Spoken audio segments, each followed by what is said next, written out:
Thank you all for standing by, and welcome to the Climate Tools Cafe webinar hosted by Ohio State University's Ohio Sea Grant and Michigan State University and funded by the Great Lakes Regional Water Program. I am Jill Gentis-Banicki from Ohio Sea Grant and Stone Laboratory, and joining me today are three presenters from three great programs. We're delighted to have Jeff Stone from the Association of State Floodplain Managers, Kim Hall from the Nature Conservancy, and Tom Johnson from the US EPA here to talk to all of us about a few online planning tools from their programs that can help people prepare for climate change. Before we introduce the first speaker, a few logistical issues as we get started. During our presentations, all participants will be in a listen-only mode. After each presentation, Lois Wolfson from MSU and I will be conducting a question and answer session. If you would like to ask a question during each presentation, please use the chat feature located on the right-hand side of your screen and use the drop-down list of all panelists. Lois and I will collect those questions you pose to each presenter at the end of their presentation. We have a great group of participants on this webinar, a diverse group representing governmental agencies, academia, and nonprofit groups from the Great Lakes and around the country. Please keep those questions coming throughout the presentations, and we should have a great Q&A session. As a reminder, this webinar is being recorded and will be posted onto our websites for later viewing. We will also post a webinar survey in the chat feature toward the end of the webinar. Please take a few minutes after the webinar to fill that out, and it will help us keep continuing to give you better webinars. Without any further delay, I'd like to introduce Jeff Stone. Jeff Stone is the project manager and GIS coordinator for the Association of State Floodplain Managers. As part of the Science Services program, he manages research and outreach projects that take a science-based approach to flood policy. Projects include evaluating geospatial software, research related to digital flood hazard data, and communicating the effective use of geospatial tools and applications for developing and analyzing flood risk and floodplain management. Jeff will discuss the new NOAA tool, the Great Lakes Coastal Resilience Planning Guide. Now, Jeff, I'm going to unmute you right now, and I'm going to give you the ball here shortly. Okay, Jeff, I think you should be in good shape. I am here, thank you. Okay, great, thanks. And you can hear me, Jill, as well? Yes, you sound perfect. All right, great. Thank you, Jill. And again, my name is Jeff Stone. I'm with the Association of State Floodplain Managers. And quickly, for those of you not familiar with our association, we are a national individual membership organization that represents planners, engineers, stormwater managers, coastal managers, emergency managers throughout the United States. So we have about 15,000 members nationally and chapters, associations within almost every state, 35 plus chapters that we work with at the membership level. So I'm going to be talking about the Great Lakes Coastal Resilience Planning Guide, and this is a Great Lakes Restoration Initiative funded project, and we're working through NOAA's Digital Coast Partnership and the NOAA Coastal Service Center, and I'll talk more about each of those groups as we go through the planning guide. And so what I want to do today is kind of provide a little bit of background, go in and do a demonstration of the planning guide, the beta version that is up right now and accessible for everybody on this call, and then provide a little bit of kind of what our regional strategy is and kind of the next steps and some of the content we anticipate putting into the planning guide itself. So overall, our design objectives for the planning guide, pretty simple but a little more complex once you start pulling them together, but we wanted to bridge coastal hazards with climate adaptation planning and management, and so that's really one of the top objectives here. And as we've heard throughout the region through user kind of needs assessments, that we want to provide to our audience, and I'll describe who that is again in a second, locally relevant data, science, and outreach to promote coastal hazard resilience. And then we wanted to, and we heard that people wanted kind of these process-driven approaches and solutions so they could walk through the issues that we're discussing. And so that is really, and you'll see that within our design as I go forward. And then obviously there are a lot of other great resources out there, and we're going to hear about them today. I'm going to touch on some of those, but we want to integrate all of those resources into this kind of case study, process-driven approach and getting to that locally relevant data. So kind of at the bottom of the screen, you see some of the things we want to integrate with, and that is NOAA's Digital Coast efforts and all of the data and resources they provide there. The GIS inventory, I'll show you an example of where we're actually already integrating with the Wisconsin Coastal Atlas, the coastalresilience.org, so it's a Nature Conservancy funded site that we want to connect into, and then like EcoAdapt's Climate Adaptation Knowledge Exchange, or CAKE, kind of case study format. So we have a lot of opportunities connecting into these types of resources. So kind of quickly, what is the planning guide and who are our audience and how we're going to get them this kind of issue-based information. So this is a kind of conceptual diagram that was developed early on in the project.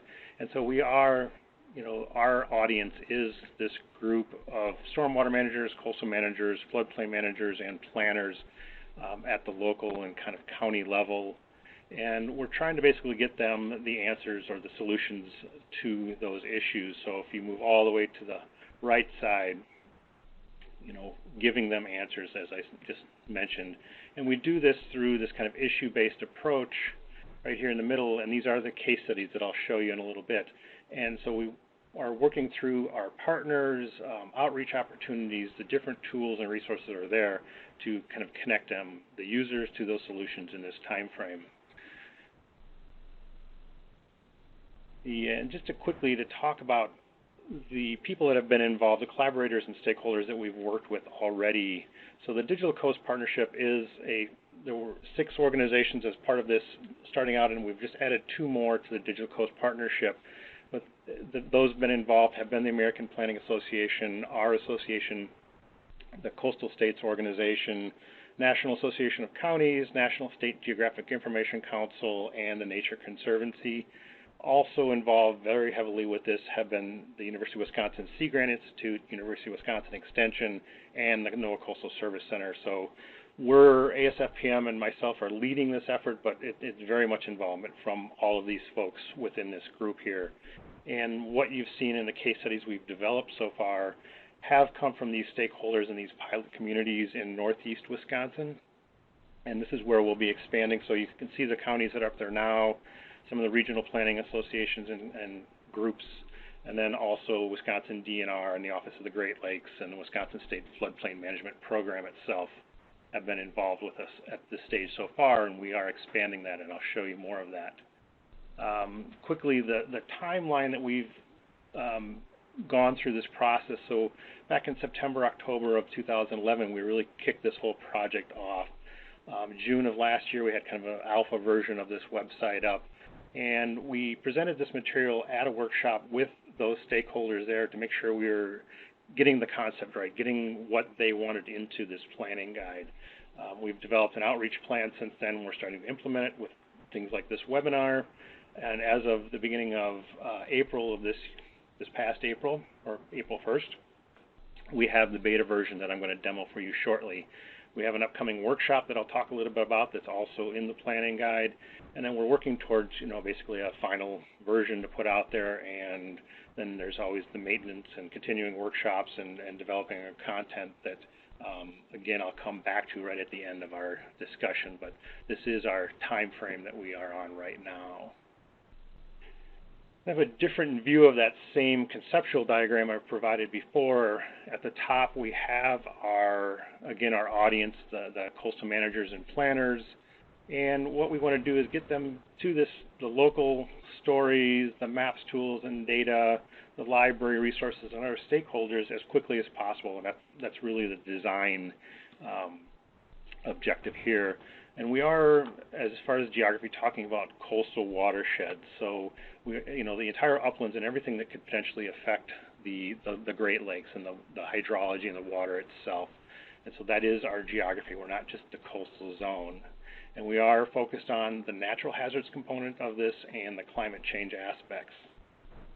So there are 3 ways to kind of explore within the planning guide the issues, as I mentioned, kind of through the case studies.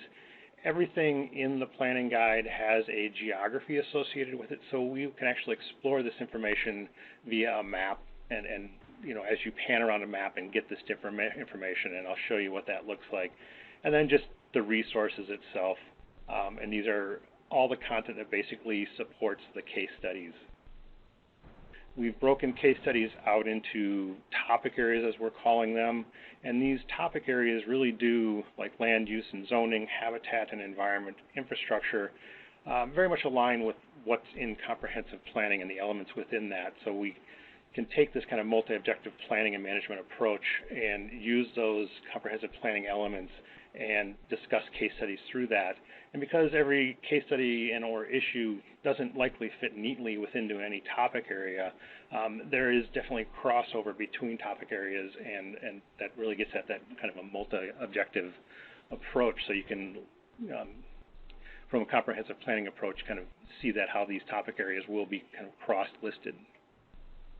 Future topic areas that we've considered or looked at or think are going to be viable are kind of this idea of the public trust issue and legal aspects of this, of hazards and climate change, public and health, economic development, and then even invasive species, and this list can go on. The case studies, as I mentioned, are these kind of process-driven approaches. And so this is where we'll get into that. And the case studies here, there are kind of 4 steps within each case study: awareness, understanding, analysis, and then strategy. And this kind of comes from that coastal resilience planning kind of framework. So you'll see things that align with other projects or approaches that are out there and workflows. And then ultimately we get down to the resources that we want to look at and point to. So with that, this is what the front page looks like right now, and I am going to jump out of here and actually demo the site now. And so what we have up, you're now looking at my computer, and this is the planning guide. This is the live site that you can get to. Just quickly, what is here on the front page, so we kind of talked about, these are the kind of major resources across the top, so that you can get to the case studies and see a list of all the case studies. You can get to all the climate and environment background section, and I'll come back up to these tabs and then go into a case study quickly, and you'll see how they're all related. The rest of the information on kind of the home page here, so here's our topic areas, as I mentioned, the 3 that we have right now, where we have some case studies. And what you'll see over time is as case studies get added, they'll be basically listed down below each of these topic areas. So we have a few in there right now, and a lot of these are in progress. And I'll come back to this one on communicating the risk of coastal flooding in Green Bay and Brown County, Wisconsin. Other things that are on the front page that we heard people want to get to right away or not have to wade through some of the other content is just funding opportunities and those deadlines. So this list we anticipate growing very rapidly. And then also upcoming events and training. And so we have, as an example, today's webinar is on here. There's another webinar tomorrow on the Digital Coast Data Registry tool. So if you are interested in where you can start looking and finding a lot of data, go there. We have our annual conference on there for our association, which is in Hartford, Connecticut, but there's going to be a lot of coastal discussion, resilience discussion, climate change discussion, and if you're interested in impacts of how the National Flood Insurance Policy or program is going to affect some of these, some of these audiences that we're dealing with in the planning guide, there's opportunities there. And I was asked that if you're interested in coming to the conference, that I could extend a early bird deadline to anybody on this call, and just note that if you are interested. So sorry for that little marketing, but and then finally we do have, as part of the planning guide workshop and program here that we're talking about, we do have a regional opportunity coming up in Toledo, Ohio, a coastal climate adaptation and resilience workshop, and so please go to any of these sites on here to find out more information about that. We have a save the date announcement out for that one right now, and a lot of the people that we're working with on this project will be there and are part of that training event. So just going back, and I'm going to go through the top items here fairly quickly, because you can certainly go out there and explore this on your own now. So the case studies, as I mentioned, these are case studies in development. Here's a quick description that expands to kind of describe how case studies are set up and what type of information you would find, in that framework. And then here's the case studies listed by those topic areas. Under the Climate and Environment tab, here's where we really provide as much background, kind of succinctly provided, about the Great Lakes, the climate and environment in the Great Lakes. So we have physical characteristics, the people in the Great Lakes, the climate and natural processes. So if I go to something like the lake levels, which are an issue with our record low lake levels in some instances in the region right now, this is very important information for the planner, so we provide a lot of background around this. And so every place in here we connect to the tools or resources that help you understand any of the topic areas that we're in. So right now we're looking at the Great Lakes Environmental Research Lab has set up the water level dashboard viewer, and this is something we've heard that the planners really wanted to know. Not only historic lake level ranges and their kind of patterns, but also they're starting to put out some of the future information. And I'm not going to go into this in any detail, because you can certainly go out there and there's other people that can explain this, but it is starting to provide this information of future lake levels for the planning community, and so we are connecting to these types of tools. If we go back to the planning guide, so we just go through a lot of the information. Like I said, this is all background information. We can go to things like future climate, and we can see, and we're pointing to, and Kim's going to be talking about this in a little bit, the ClimateWizard that's out there and how that fits in and how you can use that, and we're pointing to these types of tools and opportunities. And then just looking for planning for climate change, we're pulling in resources, again, from everywhere else, and as everything else, we want this to be a research and science-based site so that you can get to any of the resources and publications that have been developed. So this is how it goes back to our library, gives you some of that bibliographic information, captures that file, and if it's not directly accessible from another site, we will store it here, and so you can download this information directly from the planning guide itself. So moving from the climate and environment section to the local stories, there are a lot of the case studies that we have in here really started out as a story that people kind of shared with us. And so we took that, and each case study will have that story to help kind of start that conversation about what the issue is for that case study. And as an example, if you were looking at or thinking about building setbacks in bluff areas, examples of what that bluff looks like and the conditions that it went through, or a bluff failure, provide a great starting point for that kind of case study. So we have examples of like that, and this story, if you will, starts just about 4 years ago or 5 years ago, I guess 2007, just walking through what a kind of classic bluff slump might look like and what the issues are around that. And so you can walk through these kind of slides, a timeline of this particular story. And I don't want to spend too long on this because you can certainly look at that, but we can open it up, view it in bigger pictures, and share the information that way. So this is an episodic event that obviously impacts this property owner very severely. And if you walk through our kind of story all the way to the end, the last slide here actually shows through some of the high resolution oblique photography that's available now that structure has been moved across the street, and in fact there's major failure along this entire county highway. So this story really does start that conversation for that case study. So we'll be building a lot of these local stories into this planning guide as those kind of seeds for case studies. And so right now we have 3, and this is a beta version, but this content again will grow quickly, providing, and these are pretty typical kind of things you would find on resource tabs across the top, the maps and data and tools that are out there, the library resources. So we are breaking this up by general reference reports, hazard mitigation plans, ordinances. So we're starting to populate all of this information, and again, this supports the case studies that we're building or are in there right now. Again, same way with stakeholders. We have stakeholders listed by organization. So if there's organizations involved and not individuals, we have that information, like the Great Lakes Commission. We're including those on the other side of our friendly Great Lakes and in Canada, so Environment Canada, International Joint Commission, all the way through to GLESA and GLERL and other sites that I've mentioned before.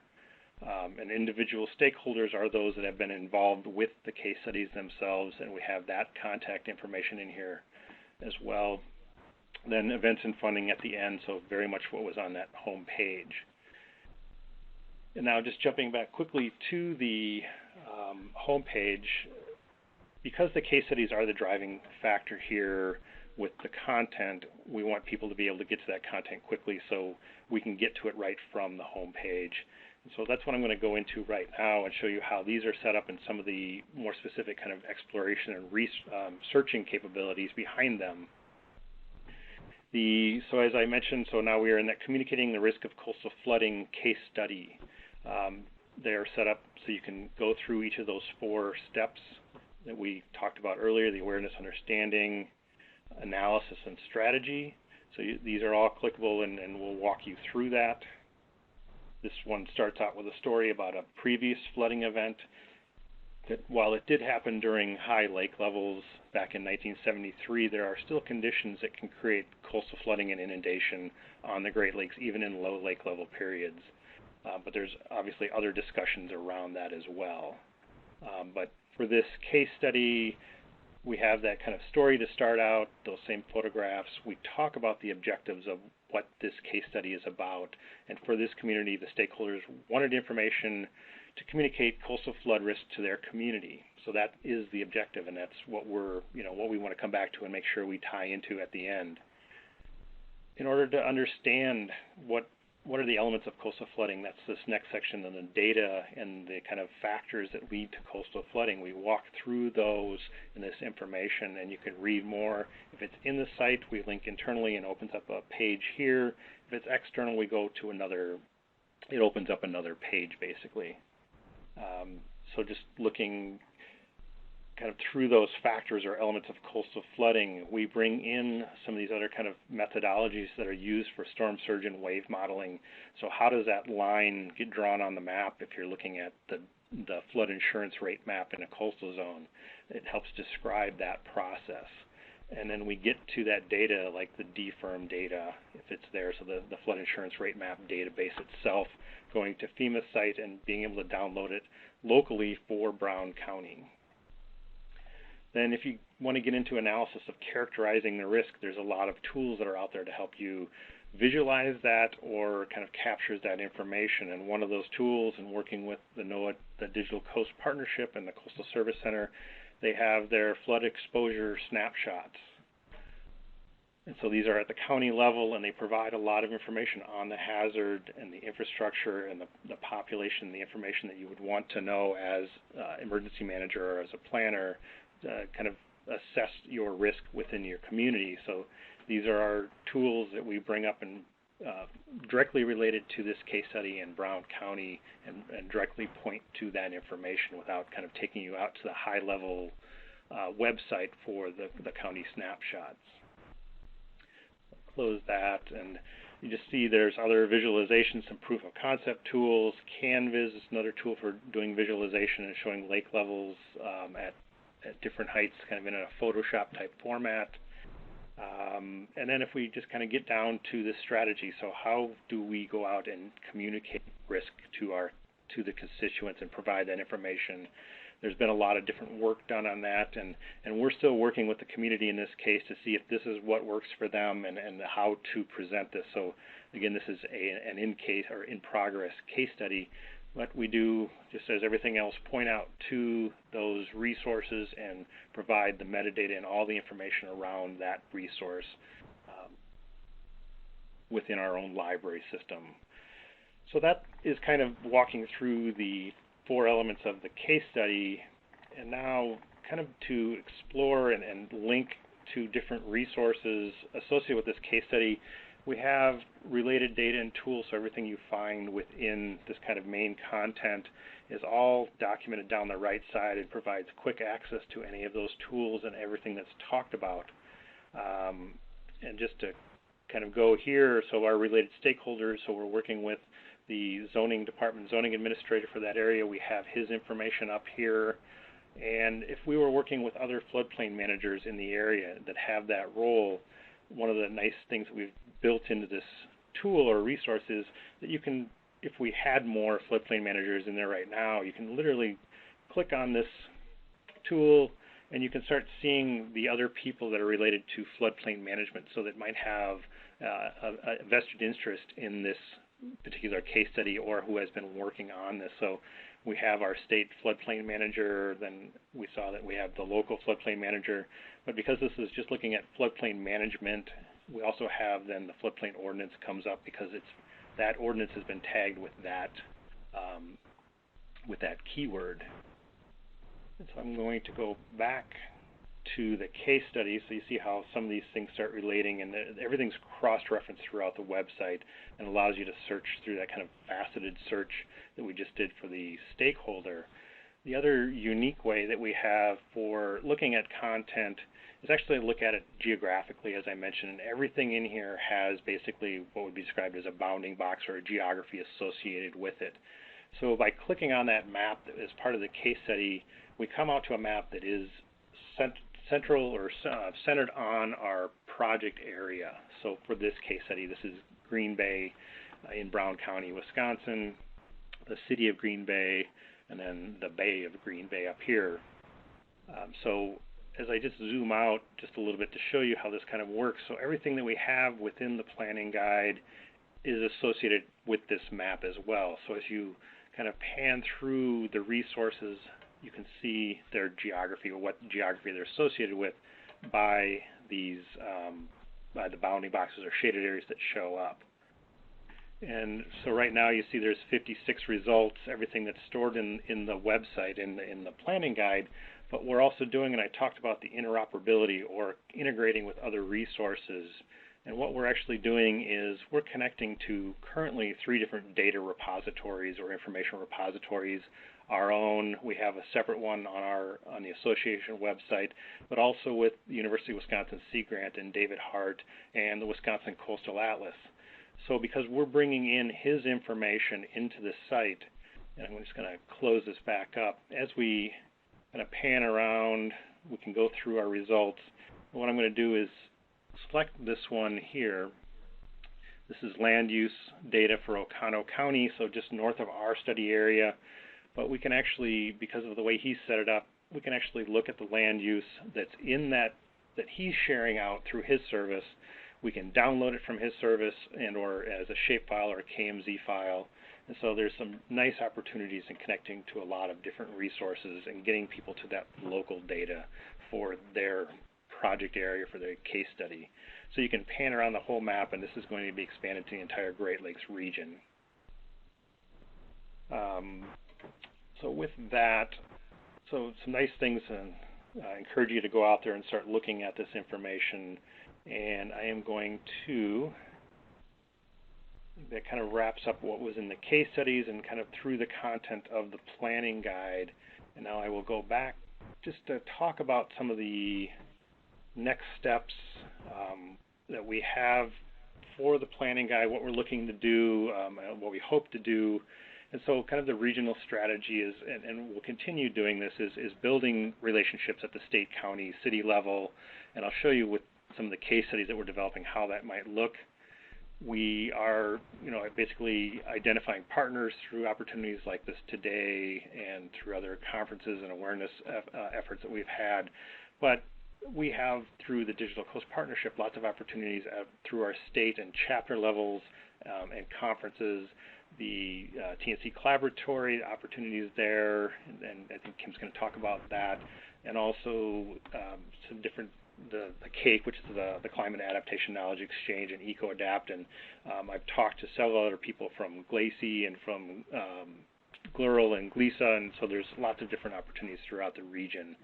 As we go forward with our outreach, we are developing workshops. Example is that one in Toledo, and really developing a lot more content for all the case studies and local stories and funding.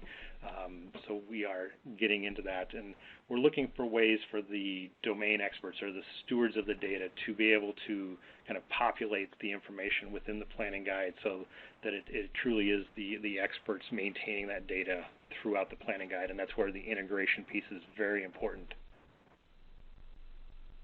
Some of the case studies that we have in progress, I talked about the communicating the risk of coastal flooding, but we have one related to that bluff slump and failure, so planning for long-term bluff erosion, working with 2 counties in Wisconsin. There's one that the Nature Conservancy is working on, Western Lake Erie Coastal Conservation. So I put in Lucas County. It's a much bigger project area than that, but that at a county level that we can think about it for them. We're working with University or the Sea Grant in the Great Lakes, Gene Clark, and some others on economic evaluation of port infrastructure in Toledo and Duluth. We have a NOAA Coastal Fellow being shared with the Nature Conservancy and ASFPM that's looking at land use strategies for reducing watershed impacts. And then finally, through some other work with NOAA Coastal Service Center in the region, looking at economic assessment of green infrastructure also in Toledo and Duluth. So lots of information coming to build case studies around. And just quickly, 2 examples or a little bit more information. Idea for a local story that could seed, obviously, a case study is the kind of, the no-build zone, if you will, that St. Joseph in Michigan has set up, as an adopted ordinance for planning and very specifically state that, during low lake level periods, they want to keep people from migrating towards the water. And so we have that type of information. There's a major coastal engineering study that supports, that was developed for that ordinance and around it. I'm sure there's other people on the phone that know a lot more about this than I do, but that's who we want to connect with to help us write this type of case study. And then finally, I mentioned briefly that we are looking at, there is the case study we're developing with Sea Grant and Gene Clark and David Hart on the port asset values and economic impacts. And so there's a lot of information that they've already developed for this, and it can be kind of taken to other ports, and so they're looking for opportunities to do that as well. And I think I'm probably pretty close to out of time, and that's good because that's where I'll end.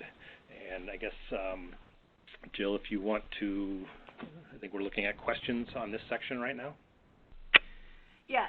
And we've gotten quite a few good questions. So let me just ask as many as I can in the next, maybe 5 minutes or so. And sure. Any other questions that people have, feel free to keep using the chat feature to ask these questions. And whatever questions we can't do right now, we'll do at the very end of all the presentations. So feel free, if you have questions, there is definitely more time later in the day. I guess one of the first questions that I had from someone was, what do you feel is, and I know that this just was launched very recently, but what do you feel is maybe the biggest asset of this tool, in your opinion? Sure. I think based on the responses we've gotten or even what people have requested is this ability to get to that local data through a specific kind of issue. And certainly you can get to that local data through lots of different avenues and how we've set up the framework. But we hear a lot about getting to that locally relevant data to do any of the planning. And then what are the tools that you can use to then take that into kind of decision support and help you solve the problem, basically. Okay, great.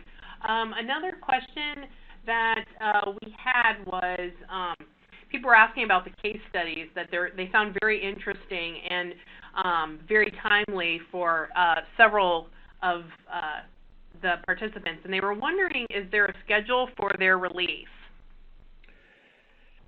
This is one of the processes we're still, because it is new, and we want to basically get the template defined for how we're going to create case studies and prioritize them and bring them in. And once we have that, we can start looking at other people writing them, the experts of those types of case studies, and we can connect the tools and the people that might bring the resources to that. So there's no timeline. The ones we have on there right now that I showed on the list, we anticipate having a lot done by our June workshop in Toledo, and then at least by the end of September, kind of the end of the federal fiscal year, getting as many of those in there, so up to about 12 or 15.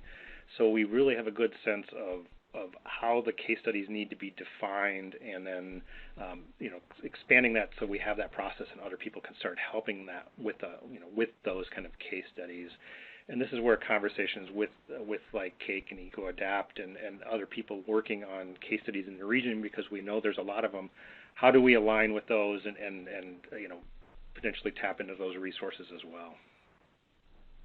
We had several people that were asking, are you going to be willing to accept case studies or ideas of case studies to include beyond what you have right now?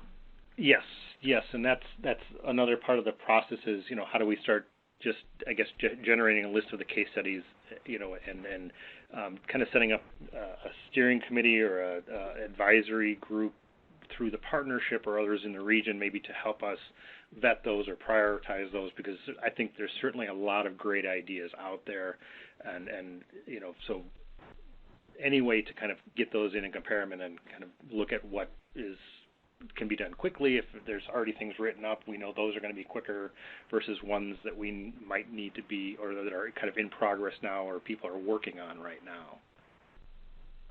So that's forthcoming. How do we kind of capture that whole process and bring those in and get that information in here?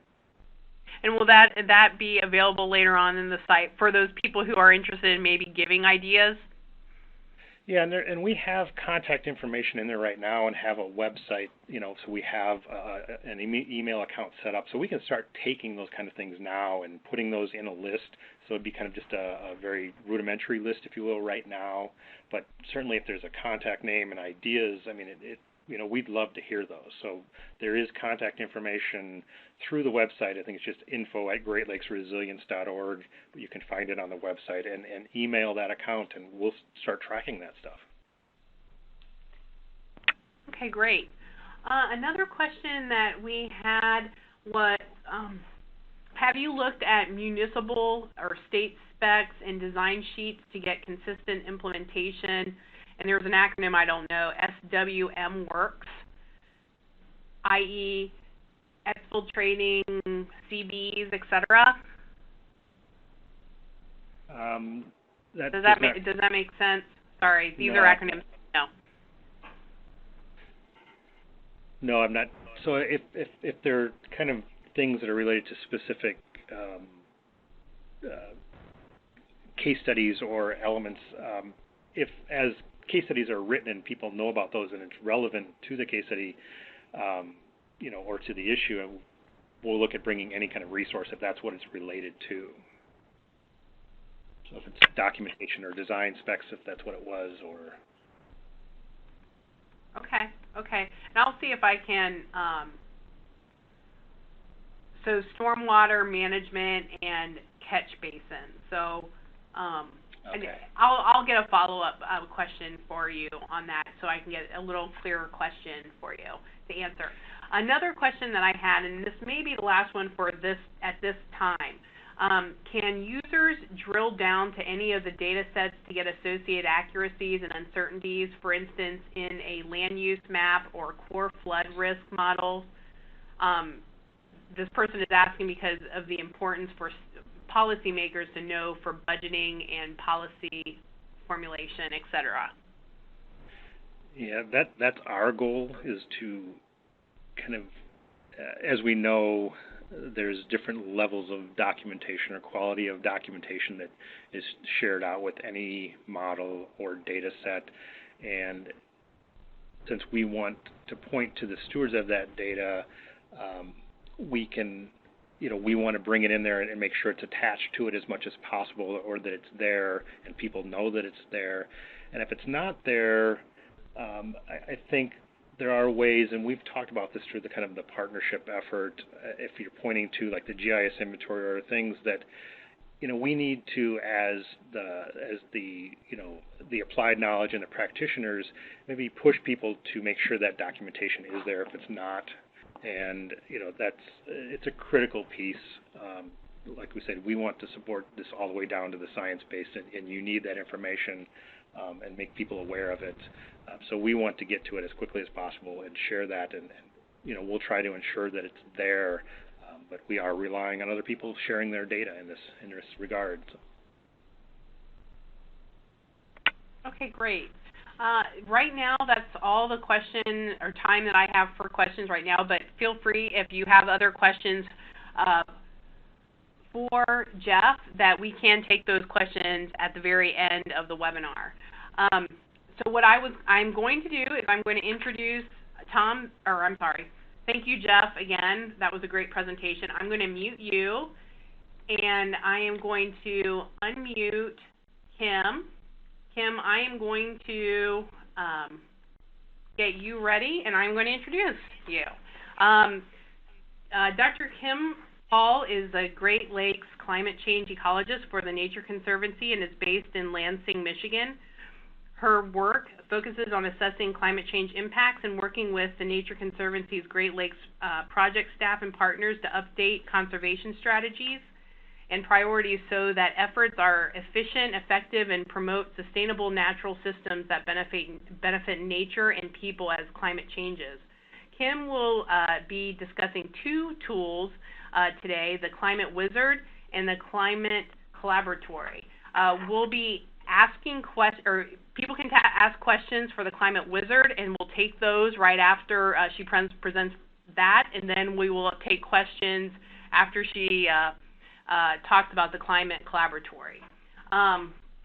Kim, I think you should be good to go here. Hold on one second. Let me double check. I am now making you a presenter. Let me know if, okay, you should be good.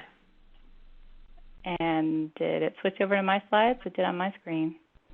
Yes, it looks great. Great, okay.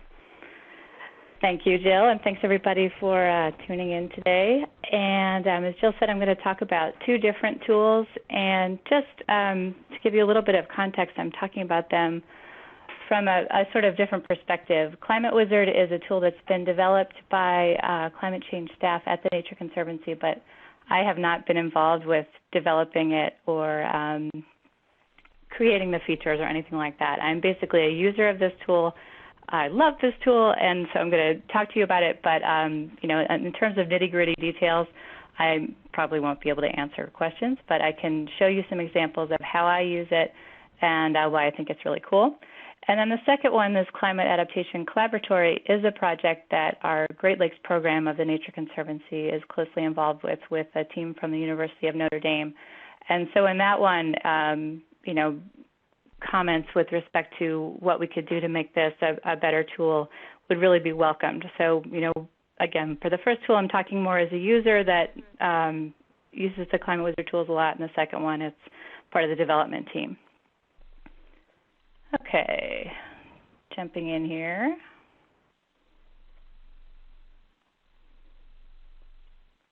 Okay, so far, oops, I'm clicking the wrong button. There we go. So as someone who is not a ClimateWizard developer, I was surprised to learn recently that there are now actually two ClimateWizards. So I'm going to show you mostly information about the first ClimateWizard that I'm showing here, the URLs and a few kind of key factoids about each of the different versions. But I'm also going to wrap up by doing a little bit of a live demo on this new version.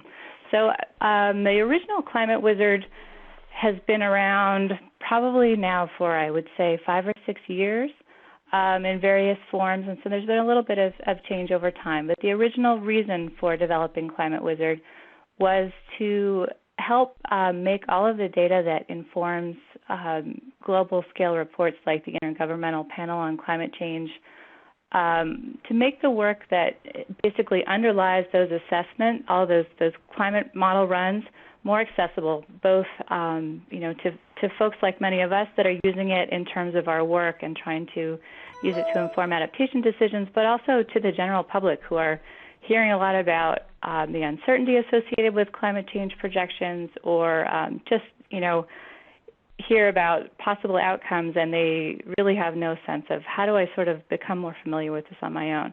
So the original ClimateWizard, again, the URL is up here, and since I can't see you, you can go play around with this on your own as well while I'm talking, is really focused on what's the best way to make these data sets available, viewable, comparable online. But it does also have a lot of other features that allow you to download it, manipulate it, incorporate it into your own GIS analyses that I will highlight as well. And that's mostly what I've done with it. And then this new piece is has been funded recently by the World Bank. And this second basic version of ClimateWizard, the way they're talking about it is saying it's powered by ClimateWizard, part of the World Bank's Climate Knowledge Portal, is much more targeted towards people that are trying to make decisions with climate-related data. And they've invested a lot in developing new techniques for communicating the climate data in a more decision-oriented fashion. So looking at things like changes in degree days or the frequency of heat waves and those sorts of things. And so that's what I'll try to show you at the end. But there's a lot of similarities between the two tools, but then a few differences that might influence which one you choose. And some of those relate to elements that I've shown here in this description. The original ClimateWizard includes projections from 16 of the models that were used to support the IPCC, and this is all the set of models that produce monthly data. The one in the World Bank is only providing data from 9 models, and that's because it's actually giving you access to daily data, and not all of the modeling teams made those data available. So there are some differences like that. Another piece that's related is the scale of the data. Within ClimateWizard, you can get down to a 4-kilometer resolution for the U.S. For observed data, and then down to 12 kilometers for projected data. Whereas with the World Bank, this is really focused on providing globally consistent data. It's all available at a 50-kilometer resolution. So you lose a little bit of resolution if you want to use the World Bank version in the work that you're doing. So just to dive in here to show you what they look like, as I mentioned before, ClimateWizard was really designed to help people become more familiar with climate data, become more comfortable with exploring it, and that's really influenced how the whole site is designed. It's very map-oriented, and this obviously is not a live version, and I'll see if I can do my little pointer here. But you choose, basically you start out by choosing whether you're going to be focusing primarily on the U.S. or the globe. And this again comes back to helping decide what data that's going to show you. It'll either show you the finer scale U.S. data or 50-kilometer global data for this one.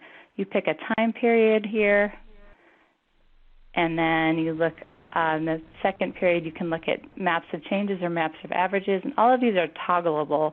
So you just fill in those little circles, and these things will change, allowing you to really quickly see what's different between different projections. You can look at temperature or precipitation, and if this was live, I could pull this section here down, and you can choose between annual data, monthly data, and seasonal data. And then this top section up here is just linking you to a set of case studies that have been done that were based on the ClimateWizard tool, and the links that actually allow you to download the data so you can pull it straight into your GIS, incorporate it with other information. And a really important one, if you want to do more complex analyses, is this ClimateWizard Custom Analysis button, which basically takes you to another screen where you can select very specific sets of information that you would like ClimateWizard to provide to you, and then it will send them back to you with an email link. Coming back over here, this is really kind of the guts of what this tool was designed to present. You've got the different emission scenarios that were used in the IPCC fourth assessment, so you can toggle between A2, A1, B, and B1, and then you can look at a whole series of different ways of looking at the different projections from different models. So each of these pieces down here that look like alphabet soup, basically, are the abbreviations for different global circulation models. And then this section up here where it says ensemble lowest, ensemble 20%, are different ways of bracketing those sets of data, different averages that can help you explore the variation. Okay, back up. So this is the ClimateWizard custom menu that I mentioned, which was a link from that main page. And this is where you can basically fill out different, well, the first thing you need to do is to tell it where you want to get data for. And you can either choose that from this menu in the center where it lists a whole bunch of different ways of breaking down geographies. You can either go to countries or you can look at U.S. states, for example. Or you can actually just draw a picture on the screen, which is what I'd usually do. Or you can upload a shapefile, and that will clip the data for you. And then you can see down here lower, there are additional variables that were not available on the regular ClimateWizard. You can look at, for example, things related to moisture deficit and moisture surplus, which I'll talk about a little bit later. Some derived variables that basically integrate temperature and precipitation. And over here on the side, you can choose which of the models you'd like output from, and again, which of the emission scenarios. And a really interesting thing you can do with the models is just choose, a subset. So you can basically create your own custom ensembles of models. For example, if you want to only see outputs from the 3 hottest models for your region, you could then get basically a mini average of just of the hottest models, for example. Okay, so I'm just going to give you a couple examples of things that I've done with this tool, and basically to try to motivate, why would I ever use this? This is an example of from the original version of ClimateWizard, which at that time only had 3 models. Now, again, as I said, it's up to 16. But the purpose here was just to illustrate some of the different projections for the Great Lakes region by looking at 4 different variables and the relative difference in how much we're expecting to see temperature change for these 4 different variables. On the top row, we have the summer temperature maximum and then the summer temperature minimum. And then the bottom row is the winter temperature maximum and the winter temperature minimum. And just, the point I would make when showing this slide, for example, to an audience of folks at a garden club would be to say, look at how variable the spatial pattern is of change, look at how there's a different pattern between the summer and winter and between the maximum and minimums, those sorts of things. Similarly, I do a lot of work on thinking about protecting migratory birds within the region, and this is a map that I developed using the observed change data. So not only can you look at projections in ClimateWizard, you can also get maps of what's happened over the last 50 years. Just looking at the difference in the U.S. of how temperatures have actually already been observed to change. You'll see there's a lot of variation. Some of those light, paler blue areas are actually cooling or basically staying about the same, while some of the areas up near us are actually changing more rapidly than the global average. And so if you're thinking about a bird migrating through, not only are they dealing with change, they're dealing with that really heterogeneous pattern of change. So another example, this is data from Phil Myers at the University of Michigan and his team there, and they were looking at changes in the distribution of possum here in Michigan. And, I just found it really neat if you actually connect both the distribution data and climate data in the same figure. Obviously, this is not necessarily a cause and effect, but it's an interesting pattern to talk about with people to make the case that one of the things that these possums may be responding to is a change in temperature. And so the background climate data here came from ClimateWizard. I was able to use the custom tool to take averages of the observed winter data in a 20-year block around the survey data, and the main survey years are shown under each map, and basically show that the minimum winter temperature, in the 20 years previous to those two survey dates was warming. Okay, so just a couple other examples of ways that I use this. Here's a not a live version, but here's a screen capture of the tool. And just to point out another feature, you can use this Get Values button to click on any place on your screen, and it will give you a table of the values. This was for precipitation for the three different emission scenarios in the columns on the table on the right, and the different models. Again, they all have sort of funny names. Note here that on the left side of the screen, that's the temperature, but that the legend there says degrees. Those are actually inches of precipitation, and so it gives you a snapshot all in one place if you're more of a table kind of person, I guess, that shows you all the variation for one location. So when I was doing some work to try to develop some input scenarios for some hydrologic modeling we were doing, I used that approach to basically be able to develop tables of all the different projections that applied to a specific area on the ground. In this case, it was Saginaw Bay, where we had some work going on. And so I was able to make this figure that shows how variable the different models are in terms of projecting precipitation for that location for a particular time. And using this information, I was then able to create my own ensembles, again, as I mentioned before, where I was able to pick out different individual models that showed similar behavior and create custom ensembles. So what I would do is I would, in this box that's the arrow is pointing to, pick out the models that I identified through that graph and say, okay, I want all the ones that show really high spring precipitation and lower summer precipitation, for example. We can then run those through the hydrologic model, and rather than just picking one GCM, we've picked three, but they have similar behavior, so they're not sort of canceling each other out if you take one that's really wet in the spring and average it out with one that's really wet in the fall, for example. And I'd be happy to talk more with people about doing this. It's fun. So here's an example, creating some scenarios that were used to run some other models. One last piece we'll talk about here is just this idea of having these derived variables. This is one that we've used in our work at TNC, the idea of looking at a moisture deficit, which is the difference between your potential evapotranspiration and your actual.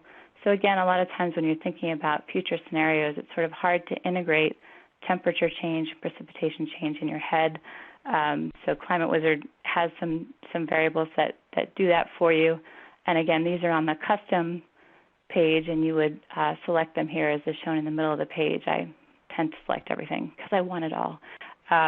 When you run this, it'll then send you a link to your own basic new version of ClimateWizard that looks just like the original, but it's got just the things you asked for, and it's only showing the part of the geography that you selected. So if you can see the little pink box up in the upper left, I did this area just for the upper Great Lakes. So here's what the outputs look like, and we just stuck this right into a proposal. We were seeking funding, to look at potential stresses on fen systems, which are obviously a water-dependent system in the southern area of the Great Lakes. Okay, so as I mentioned, there is also this new version of ClimateWizard that is part of the World Bank's Climate Knowledge Portal. And the main thing I'm going to show you here is just that there are a lot of these derived variables or kind of consolidated variables. And a lot of this was only possible once the ClimateWizard folks had access to the daily data, which the original ClimateWizard version doesn't have. But just like that custom menu that I showed you before, you would, above the part that's cut off here, you would select an area on the screen, and then you can be able to choose among all of these different output variables, and then also choose what particular models you wanted to have data from and what emission scenarios. So I'm going to show you this really quickly live. Let's see.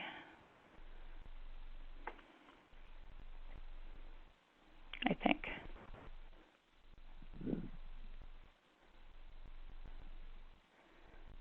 So I saw briefly out of the corner of my eye a question about whether how you get access. Like, these are all free, they're all open. All the data are free downloads. Just to catch one question that was quick. Okay, so this is the original ClimateWizard. Just given that I've been talking a while, I'm going to skip over just to what I just showed you. This is the version that's on the World Bank Climate Change Knowledge Portal. And as you'll see, like, this input screen looks just like the custom one from the regular ClimateWizard. So I went through, I drew this box. I didn't draw it very straight. And when you do that, that's taking the place of this section here in the middle where it says add the predefined area. That's my selected region. Then again, I basically selected lots of different variables to have it send me output from. And I put in my name for the file down here at the bottom where it says results, and then my email address. Then I hit that submit button, and just like on a cooking show, I could show you the results on a separate tab. So what happens when you do that is ClimateWizard is off running this on a server somewhere, and when it's done, it'll send you a link. And this is what the results look like. Although, okay, that was not the exact box that I drew. This one's a little bit straighter. But as you can see here over on the left, it tells me my analysis area, which is what I submitted. And then you can toggle between all of those different variables that were options there. So I could have it show me just the hottest temperature layers, show me the number of cold days. So you'll see these are showing up just the unit as number of days. Again, that was not a variable that was available in the past because we had monthly data. And then it's got a lot of different options in terms of how you look at those data that I'm not going to have time to show you, but it's really cool to play around with. And again, you can look at the different ways of viewing the collection of climate data. Do you want to look at the average of all the models? Do you want to look at the 20% of the models with the lowest values, the 20% with the highest values, those sorts of things? Or do you want to look at individual models? And this is a super, super cool advance. They have really increased the number of ways that you can download data. It used to be really focused on just the GIS data. Now you can download full stats tables. You can see I clicked it, and it's sending me a CSV file. And you can just it's a lot easier to get a lot of the kinds of graphs and figures that you might be wanting to pull into an assessment. So I'm going to stop there with this tool. And I think you wanted to do questions, or did I talk too long? No, you're fine, Kim. Let me unmute Lois. Lois is fielding your questions. Lois, are you there? Yes, I am. Oh, great. Jim, thank you very much. We have several different questions. Okay. One of the questions, the person asked, can you subdivide visualizations by watershed or drainage basin, or just by the political boundary? I can show you. So within this, going over to the ClimateWizard custom, that might be a little bit hard to see. It might be tiny. There are a lot of different kind of preset divisions. This is coming out way too small to see. There's county, I think there's countries, there are U.S. states. I think that there are actually HUCs in here, but I'm not sure which level of HUC they are. And I think it's just being kind of slow because of doing the webinar and also doing the trying to change it. But I would play around with it. The other thing that you can always do is upload a shapefile and have it clip it that way. So if you have a particular set of boundaries you want to use, it's over here on this area where it says Add Area to Map. You can upload a shapefile as well. But search through there first and see if what you want is there. Okay.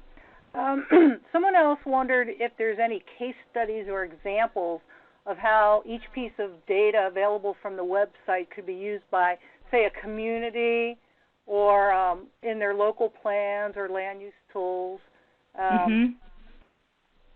There are a few, and I'm sure that the ClimateWizard folks would appreciate more of them if people would like to donate them. They are under this section here under the resources. There's suggested reading, and there used to be a specific one that said case studies, and so I'm guessing it probably got merged under the suggested reading. But either that or the,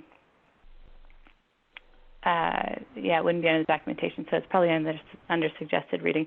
There are not a lot, though, and I think that definitely if people have other examples of how it's been used, that would be a great thing to add. Great.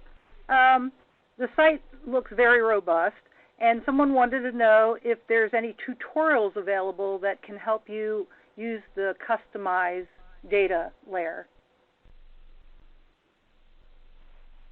I believe that there are more tutorials actually on the new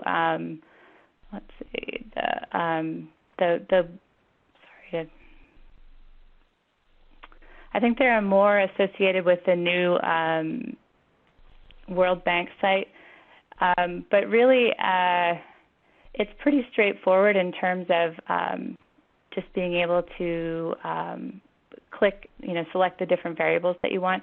In terms of the documentation, I think the really important thing to read is just, what those variables really mean and the caveats that are associated with using them. But in terms of actually getting the data out, I think it's probably pretty straightforward that there's instructions, but you probably wouldn't need a full tutorial. All right. But again, I'm also happy to pass that information back to the team if people feel like they're not able to figure out how to get the data out. Another question was, are there any plans to update to CMIP5, AR5 data? That is definitely, that's the next set of data that would be informing the IPCC fifth assessment. That has always been the plan, to keep both of these tools current. And so it's sort of hard to know what the timeline for that might be. And it will certainly most likely require some additional funding, but that's definitely the plan, to keep them current with the next set of projections. And then someone else on a follow-up asked, can you get the data in NetCDF format? I have no idea what that is. That one it does. There's information on within the resources section here. I don't know if you guys can see my arrow or not, but there's a data piece, and I would assume that kind of question is probably answerable there. I know you have a choice of several formats. Yeah, right. One of the other questions asked, how does this tool communicate model uncertainty? I think so the uncertainty across models, I guess, is what that is talking about.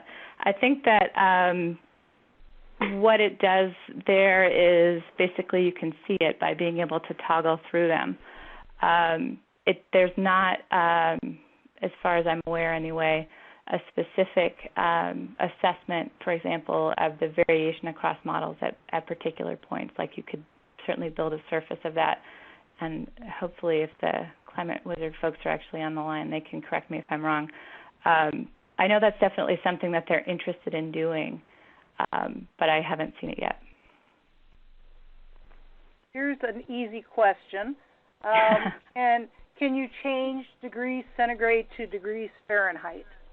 You can, yes. And the ClimateWizard default is Fahrenheit, but when you use that custom page, you can switch over. And I believe that the World Bank one is the opposite, that the default is Celsius, and then you can switch over to Fahrenheit. Great. I think we'll move on to your next presentation. And again, as Jill mentioned, if there's other questions, we'll save those for the end of all three presentations and get back to the questions at that time.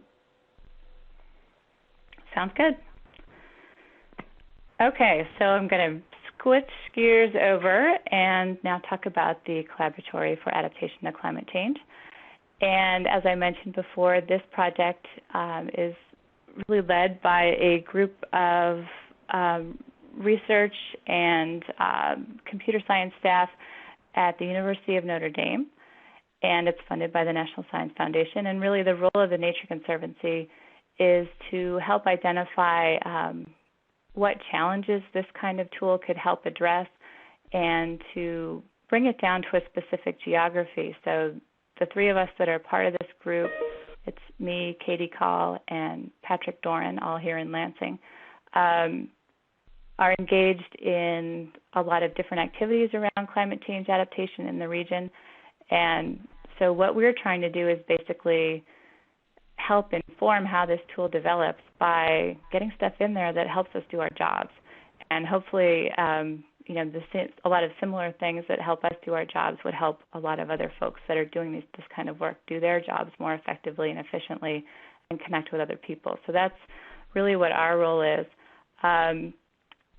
As you can see on the surface, it's a website. And what I'm going to do is, again, not really kind of go page by page through the site, but try to give you a sense of both kind of how we use it and what I see as sort of the niche of this site compared to the many other resources that are now becoming available on climate. So the Climate Adaptation Collaboratory mission statement reads as follows. The research mission of the Collaboratory is to improve the dissemination and integration of knowledge that will inform the development of prescient adaptation strategies and policies. And what was really interesting and exciting about this project for me as you know, a natural scientist was that the idea here was that a computer science panel within NSF called the Cyber Infrastructure Panel had a request out that was basically looking at how do we use all of the innovation that's happened over the last decade, or I'm not sure how long it's taken, that informs all sorts of different data mining kinds of things that are happening on the web, like the fact that Amazon can recommend books to you, or that how Google searches work, where the things that is in your brain is what actually it starts typing for you. How do we actually use that kind of information gathering to help us make better decisions? So the opportunity here is really to use this power of computer networks to harness the wisdom of crowds. So we have lots of different people, 199 people on this webinar that are doing similar things, that are accessing different tools, that are facing different challenges in climate. How do we help all of those folks work together and sort of learn faster?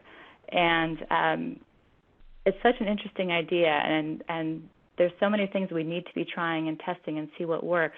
This is really kind of what this project is all about. So similar to Jeff's presentation, the goal of this project is really to figure out how do we do a better job of collaborating, how do we do a better job of pulling together information from diverse sources and making it usable and allowing the peer review and feedback and relationships to develop that actually help that information get from being numbers on a page or colors on a map into actually informing decisions. And this is not obviously a new problem. There are lots of very smart people out there trying to understand how do we do a better job of collaborating, how do we do a better job of making innovation happen faster. And this particular project is built upon a web platform that's called Hub Zero that was really designed to do just that, but to do it, at least in its original format, in a very technical community of people. So how do we provide a platform for sharing innovation among people that are developing tools, are running programs, those kinds of things. And this is the platform that we're now using to try to support collaboration and communication among a much broader audience. And we are not the only ones using it in the same way. There are other much less technical audiences. But this is an example of one of the original sites built upon this Hub Zero platform that's called NanoHub. And it's basically a platform for folks that are engaged in developing nanotechnology. And on this site, there's like hundreds of different models that you can run, and you can join simulation sessions with other folks that are running them, maybe on the other side of the planet, and give feedback. And, basically I'll be looking at the same material sort of as it's running in a model. Obviously, as you start to translate the tools that kind of audience uses, that's a very technical, very numbers-oriented crowd, for example, we need to create different ways of helping people communicate with the audiences we're trying to communicate with here. So this is an interesting piece of this project. How do you learn from other folks that are building these collaboration communities in different fields and find the right pieces of those things to help us collaborate on adaptation, here in the Great Lakes and more broadly. And that is an important piece about this Collaboratory project. It's not focused on the Great Lakes, but our outreach team are all here, so we're sort of the pilot project in terms of geographies. So how do you use it? There are lots of different things that are possible on this platform. You can run videos and online presentations, so we could, for example, host this webinar and you could access it and then link into a discussion forum if you wanted. You can run interactive simulation tools collaboratively. That was obviously a strength of the one I just showed you. A really key piece here is that the content is very user-driven. So users upload resources and tools and then can build or contribute new tools. Similarly, and this is a lot like what we're seeing on Amazon and lots of other websites, is that the content is tagged and also rated by users. And so the idea is that pieces of information or documents, for example, that get high ratings should come up higher when the next person searches using the same content tag. And so in that way, we're making that search for information easier or more effective by allowing the information passed on from one user to another to inform and speed up choices. Another really important component of the Collaboratory is that you can create user groups, and these can be public or private. So if you have, for example, a workshop coming up like the one that Jeff talked about in Toledo, you can set up a user group where you share background resources, where you share a calendar, where you share a discussion board or wish list that helps people just kind of get on the same page about what they'd like to see happen at that workshop, all those sorts of things. All of that kind of information can be gathered together in a user group. And finally, from the perspective of the people that are developing this tool, which is really all these researchers at the University of Notre Dame, we can learn about how visitors use information so we can develop the methods and tools that help us get better at this kind of collaboration. We all know there's lots of websites out there. We all know there's a lot of problems that we're hoping that these websites are solving. How do we design these things so that we can actually learn from how people use them and get a better sense of how we can build them better so that people find information faster and we actually do get to that point of making better decisions. So this is a slide with many members of our team, and I'm not going to tell you everybody's name, but this is just to give you a sense of that there are a lot of different people coming from different areas. So the different colored boxes around folks represents a little bit of a difference in the academic discipline across the top row from where people are coming. I will point out a few people. right up here, let's see, is my arrow thing working? There we go. Anyway, right underneath the word Collaboratory, we have Jessica Hellman and Nitesh Chawla, who were the lead PIs on this project. And then right here in the center is Jason Jurijan, who is our project manager and the heart and soul of the Collaboratory. And down here in the bottom, these folks in green on the left, that's our TNC team that are helping with outreach. Other folks on the slide are faculty members, most at Notre Dame, with one exception, that are coming from the social sciences, the natural sciences, computer sciences, GIS. So all these different folks coming together to try to better understand this collaborative learning environment. And again, looking at kind of this key question, how do we improve the use of and learning that happens in online environments? And in particular, with all of you folks on the phone, I'm really interested in connecting with people that are developing tools and guidance, because this is a really, really exceptional platform for trying to understand how do we test some of the assumptions that we have about what makes an online environment usable and useful. And so if you have experiments you'd like to run in terms of how you present information or, what functionality a tool has that we could set up here, we would love to help you with that. Okay, I'm going to give you an example of to try to, again, promote this idea of how do we put a tool in a collaborative environment and what's different about it in that environment. And I'm not sure if everyone's seen this before, but this is a tool called the Climate Change Vulnerability Index that was developed by NatureConserv. And I'm not going to go into the details of the tool, but to say that basically in its original format, it was an Excel spreadsheet where you answer a bunch of questions about particular species and about the changes in climate that they're likely to be exposed to, and it does some number crunching and reports out and gives you a vulnerability assessment. And I'm sorry if this is the first you've ever heard of this, but I'd be happy to explain that tool more on a different call. So what this tool looks like in the Collaboratory that's a little bit different is that you do all the same things, but you have this option to select collaborators and reviewers and request feedback.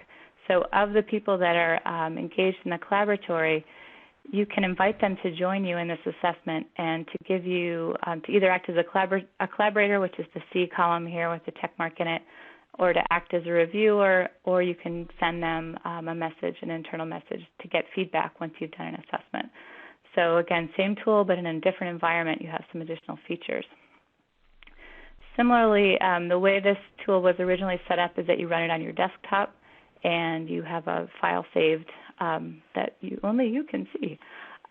So we thought another really important thing to provide in this online environment would be to add on the additional functionality of having a database. So when people run assessments, they're saved if you allow that, so that other people can then see them and see what species you ran, what your results were, and see basically every decision you made along the way in that assessment. Similarly, this is another tool that's focused on natural resources and species vulnerability. This is a tool that is coming from the Notre Dame team that's called Spaces, and it's a tool that's focused on facilitating range change projections, so making it easier for practitioners to explore future range change projections using a whole series of different algorithms for doing those projections. And if you're familiar with those algorithms, you'll see a bunch of them down through the center of this slide. But the idea here, again, is how do we put this kind of tool in a context where we can promote discussions among the people that typically are doing this work and then putting it in journals, and the people that are then going to those journals, looking at the results and trying to figure out how do I actually use that in the decisions that I have to make about species protection. How can we kind of improve the collaboration among those so that the researchers have a better sense of what the practitioners need, and the practitioners have a better sense of the caveats of the data, all those sorts of things. So that's something that we're really interested in exploring. If that's interesting to you, get in touch. We'd love to have you as part of that conversation. So from the Nature Conservancy side, we have 4 initial focus areas where we're more actively doing outreach and trying to get feedback from people on what would be useful in this kind of online environment, what kind of tools do you want to use. This first one is focused on vulnerability assessments. Basically, as I was just sort of describing, how do you go from vulnerability assessments to action in terms of a wildlife action plan or updating an endangered species habitat conservation plan. We have also done quite a bit of work with the City of Chicago, a bunch of stakeholders there, including many that are engaged in the Chicago Wilderness Consortium, and have developed a City of Chicago climate checklist that we'll be working more to support within the Collaboratory. So gathering observations from people in the Chicago region about what's changing and how they're changing their management, linking that back to this set of guidelines that we developed. The fourth section here that's a focal area for us is connecting forest managers in the upper Midwest from a wide range of different land management groups, and figuring out, are there ways that we can help coordinate monitoring across different ownerships using this tool? Are there ways that we can just share our best practices or our ideas using the Collaboratory? And that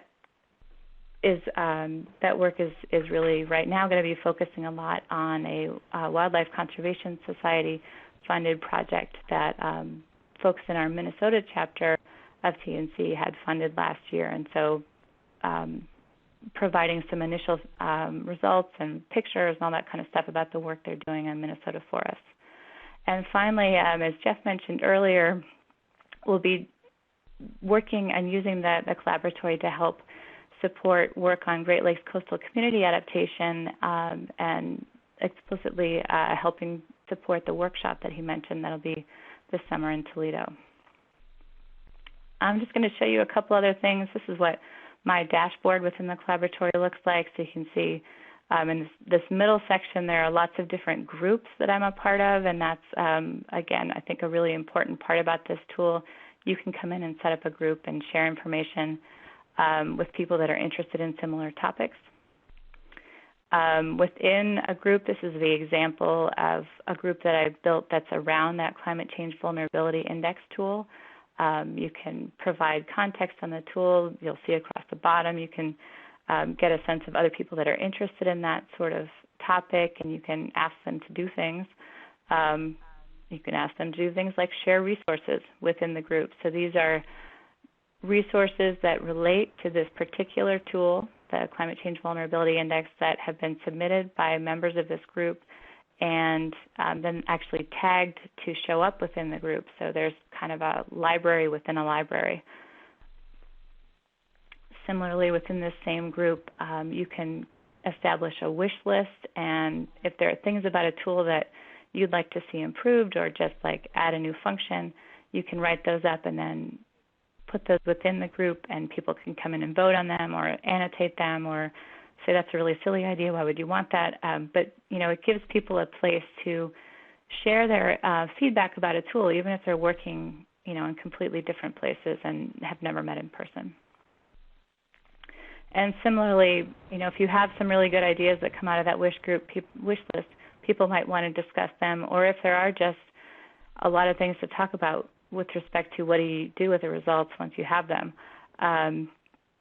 Another place within the group functions that are built into this hub platform that, again, could help you get from that stage of having the results from a vulnerability assessment, in this case, to actually using them in your decision making.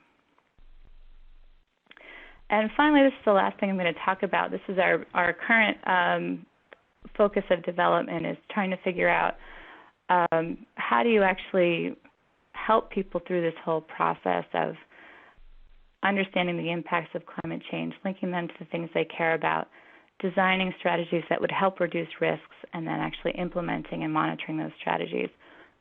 So very similar to what Jeff was talking about with his case study ideas. And the idea here is that we want to provide a place and a template for those of you out there that are developing guidance to put it so that people can see it and test it and play with it and comment on it, that sort of thing. So we don't have a specific set of guidance that we are promoting with this tool. We'd like this to be a place where lots of different sets of guidance, we're calling them adaptation workflows, could be housed so that people could look through them and compare them and see what elements fit with their planning process, see what tools other planning processes might be linking to, and either use that same approach or devise their own based on what they've seen. And just to dive into this a little bit, I stepped into one of the steps here. The first one, understanding potential impacts, and just showing that the idea here would be that to link to particular tools, to link to resources within the Collaboratory and other places, and then also link to all of those different group type features. So ways of doing discussions and wish lists and all those sorts of things. Okay, I know that was very fast, but I'm going to stop here with a little thank you to our funding for the work on climate change that the Nature Conservancy has done in the Great Lakes, and answer a few questions if there's more time. Thanks, Kim. Actually, we have a couple questions, but what I'd like to do is move on to Tom's presentation, and then we'll answer we'll do any questions that we have at the very end after his presentation, if that works for you. Sounds good. Okay, great. Thank you. Tom, I am going to unmute you, and I am going to do the host.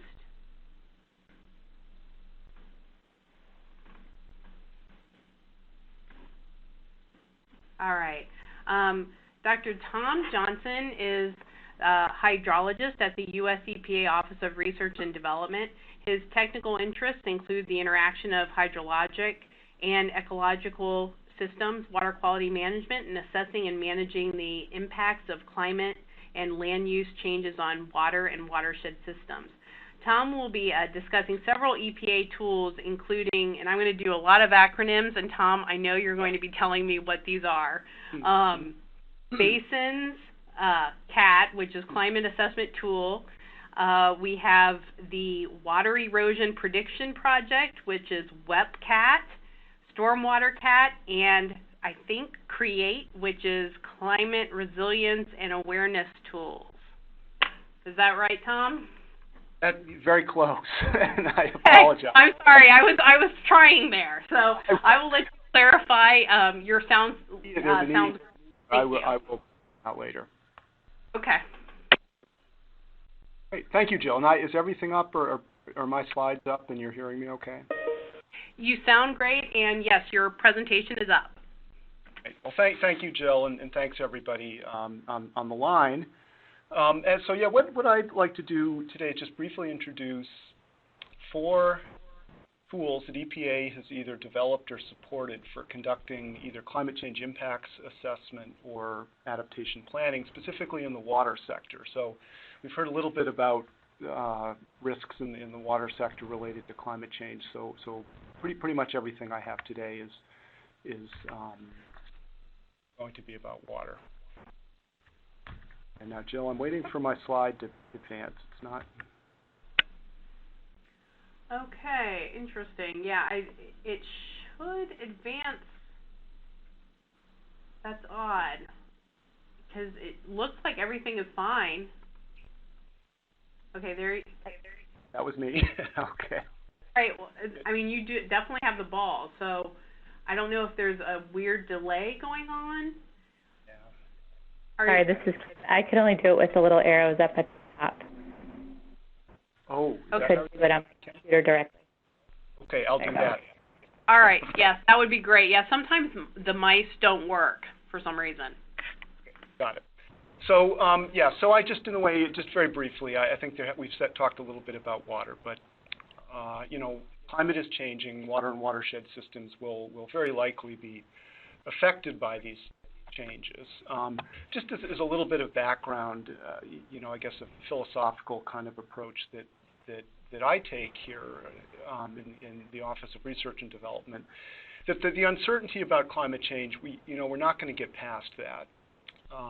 The reality is that there are significant uncertainties in particularly long-term climate change, particularly related to changes in precipitation, and that we don't currently have capability for predicting long-term, multi-decadal local climate change.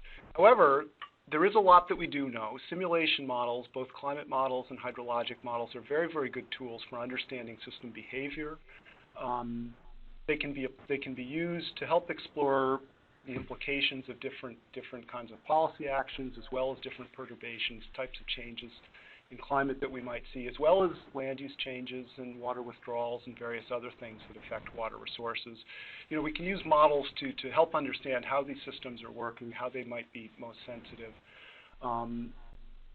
and better identify how we might be vulnerable, and use this understanding to be thinking about risk and how we might manage the risk associated with these uncertain futures. So with that said, just as a brief introduction, there are these 4 tools that EPA, with different partners, have recently developed to try to support these kinds of scenario analyses, risk analyses, to support adaptation planning. The first 2, Basins Cat and WebCat. Basins is the Better Assessment Science Integrating Non-Point Source Pollution, which is a modeling system that's been out for gosh, probably at least 10 years now, that many of you might be familiar with, and I'll talk more about that later. And WEP is the Water Erosion Prediction Project, which Jill got that one, which was developed by the Department of Agriculture Research Service for looking at soil erosion, particularly from row crops. And what we did there is develop some kind of a pre-processing kind of a capability to be creating scenarios and looking at how particular types of future climate change might affect, both, in this case, watersheds and soil erosion. The second tool, Create, has a focus on water utilities and thinking more about individual utilities and the assets each utility has and how they might be vulnerable to climate change and what they might begin to do to start planning for that. And then the last one is the Stormwater Calculator, which is conceptually very similar to the Basins Cat and WebCat tools, but it's a little simpler. It's based on the stormwater management model, so there's a focus on stormwater management, and in particular, there's going to be some very, very powerful capabilities for looking at stormwater management practices and how different stormwater management practices might work under different climate scenarios. So just very quickly, I'm going to try to get through this in about 20-25 minutes because I want to be sure to leave a little time at the end for questions. So I'm going to go very quickly, but I think these slides will be distributed after today, so people can use these as a reference. But the Basins Cat, so again, Basins is not a model. This is available on EPA Office of Water's website. It's a download that you run off your desktop. But basically what Basins does is it's a common platform that provides common data sets with several different watershed models and then a number of different tools that you can use to be analyzing and summarizing output from watershed models to be addressing various questions in watershed management. What this CAT, or this climate assessment tool, does is basically just provide a capability to, once you have a basins model set up, to go in and create different meteorological time series to reflect various climate change and run that through the basins models. And the way that this is done is by pulling up an existing historical weather time series, which you're using with your model, and just perturbing that time series. You can adjust temperatures up or down. You can adjust precipitation up or down, and I'll say a little bit more about this, in the next slide. But basically, this lets you just explore how these different systems could respond to different types of future climate change. Just to very briefly, to give a flavor for how this works using this change factor approach. Once you have a model set up in basins, you already have it linked to weather stations where it's acquiring the meteorological data that is used to run the model. You can then pull up that meteorological data through a series of user interfaces and just apply very simple arithmetic multipliers, or you can adjust precipitation in either individual months to capture just seasonal variability in different years.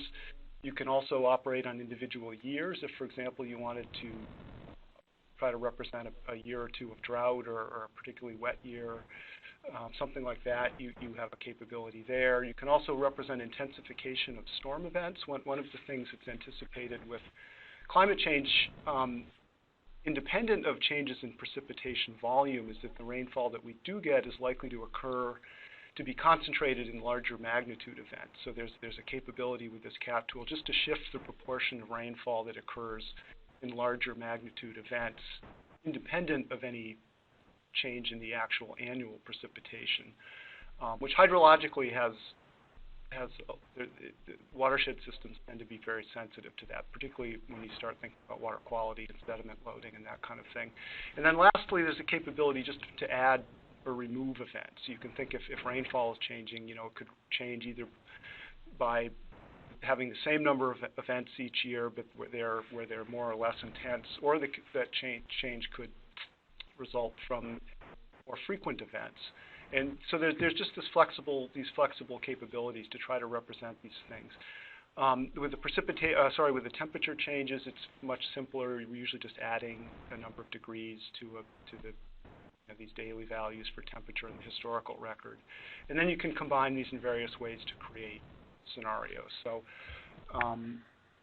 that's basically how the CAT tool works. And I know I'm going through this quickly, and I'll give you some documents at the end where there's more detailed information. But I wanted to just kind of give a flavor of what these tools do. So I have 3 examples that I wanted to show very briefly, and the point is not to dig into the data, but really more just to illustrate the kinds of things that this tool can do. So this is a little case study we did in the Raccoon River, Iowa, where we ran the SWOT model. The CAT tool was used to create 4 different climate change scenarios, based in this case on a set of data from the National Center for Atmospheric Research, a program called NARCAP, the North American Regional Climate Change Assessment Program, where they have set of climate model projections and they're downscaled, and we took those and basically modified the monthly. We determined the projected monthly changes representative of mid-21st century. How it was anticipated that precipitation would change, temperature would change during each month, and we used that to perturb the historical weather inputs to the SWOT model, and then we ran that and generated a streamflow hydrograph, which is on the bottom of those 3 plots there, the one that says streamflow. So this is a very traditional kind of a common type of analysis. I think actually Kim had alluded to one that she had done like this using ClimateWizard, and this is in fact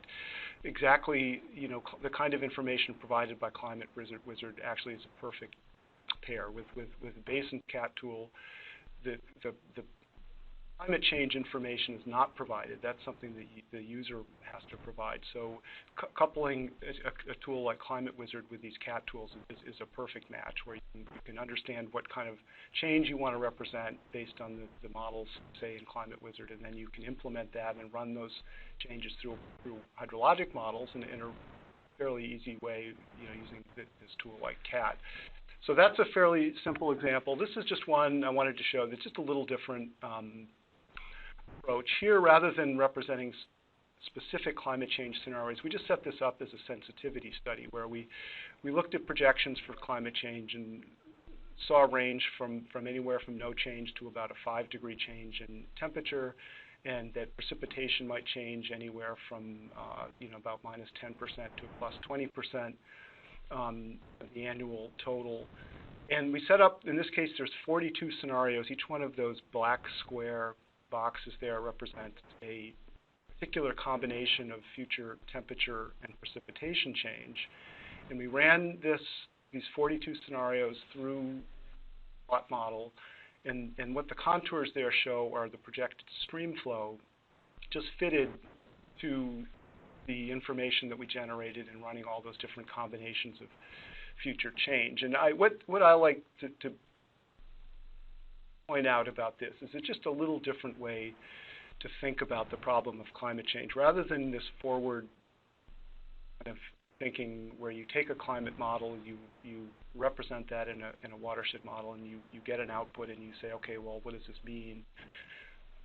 This lets you explore how your system is behaving and how your system may be sensitive to a broad range of future change, And then you can turn the question around, and you might, in this case, say if you look at those contours and you wanted to stay below you wanted to be sure that your annual stream flow was never reduced more than about minus 20%. If you look kind of over to the coming right off of the minus 5% change on the x-axis there's a contour of minus 20%. You could imagine, asking the question, well, how would climate change have to, what kind of climate change would need to occur in order for my system to start to experience reductions in stream flow on the order of about minus 20%. And in this case, you can see you would get there either through warming. As you move vertically from that little star that says current climate, that would represent the changes in stream flow, warming, but no changes in precipitation. And you can see there if after about 2 degrees, if there was no change in precipitation but warming of about 2 degrees, that's about where you would see that 20% reduction. So there's a lot. I think this is kind of a neat kind of an analysis, and I just don't have time to really say too much more about it. But I wanted to just mention that as something a little different way that we can use these simulation models and scenarios to help us understand and just develop a better intuition about how our systems might be sensitive to climate change, and I think that can be very useful in decision making. And then just a third example, climate change isn't the only thing that affects watersheds. For example, in urban watersheds, impervious cover has a very significant influence on both water yields and water quality. This is just a simple example where we set this up again as a sensitivity study, and we're running. In this case, we were looking at the runoff response, the stormwater runoff response to changes in precipitation volume independent of changes in impervious cover and event intensity, changes in runoff in response only to changes in event intensity, but no change in the annual volume of rainfall, and then changes in response to increases in impervious cover with no changes in climate.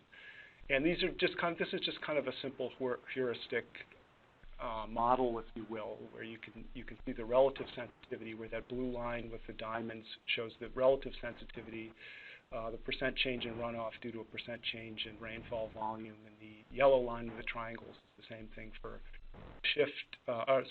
for a change in impervious cover, and the pink line is for a shift in the amount of rain occurring in these large magnitude events. And again, these are just some different ways to be using scenarios and to be using simulation models to help develop a better understanding of how these different watershed systems are working and how they might be sensitive to climate change. That I think with this understanding, it can just help us think through, build a little better intuition for decision making, and thinking about how we might be vulnerable going down the road. So that's all for Basin's CAT. I just very quickly, WebCat. This is a tool that we developed in partnership with the U.S. Department of Agriculture, the Southwest Watershed Research Branch down in Tucson, Dave Goodrich and Mark Nearing. This is something that's online at the website listed there under. There's the picture on the left. There's a website, and this is something that runs. It's relatively simple to run online. Conceptually, it's exactly the same as Basin's CAT. It's a simulation model here intended to look at soil erosion from agricultural fields. You basically set this up. There are some menu-driven tabs where you give it things like the field length, the slope, field contour, the soil type, the land use, that kind of thing. And then you can give it climate, and you pull down from existing weather stations. It'll access the climate data. And then there's a capability, the CAT capability, that lets you go in and modify the climate data that's input. And this runs online. It runs very quickly. And again, just lets you explore how a particular area, particular agricultural field might be sensitive to a range of changes in climate.